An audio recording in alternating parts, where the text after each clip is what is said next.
प्राचीन समय में एक नगर में एक धनवान सेठ रहता था। उसके पास बहुत धन संपत्ति थी, लेकिन कोई संतान नहीं थी। इसी कारण सेठ और उसकी पत्नी बहुत दुखी रहते थे। संतान प्राप्ति की इच्छा से वे कई धार्मिक कार्य करते, यज्ञ व्रत आदि करते थे, लेकिन कोई फल नहीं मिल रहा था। एक दिन सेठ के घर एक साधु महाराज आए।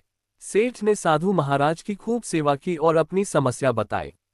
साधु महाराज ने कहा, हे सेठ, तुम्हारी सभी परेशानियों का हल भगवान शिव के 16 सोमवार व्रत में है। यदि तुम और तुम्हारी पत्नी विधिपूर्वक 16 सोमवार का व्रत करोगे तो भगवान शिव अवश्य तुम्हारी मनोकामना पूर्ण करेंगे। साधु ने 16 सोमवार व्रत की विधि सेठ को समझाए और फिर वहां से चले गए। सेठ और उसकी पत्नी ने साधु महाराज के कहे अनुसार 16 सोमवार का व्रत करना शुरू किया।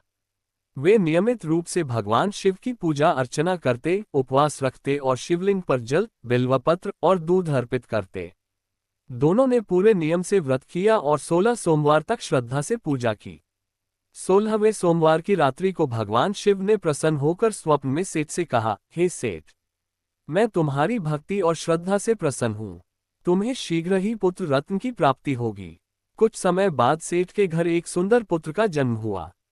सेठ और उसकी पत्नी का जीवन सुख शांति और आनंद से भर गया। इस प्रकार 16 सोमवार का व्रत करने से सेठ को संतान सुख प्राप्त हुआ और उसका जीवन समृद्ध हो गया।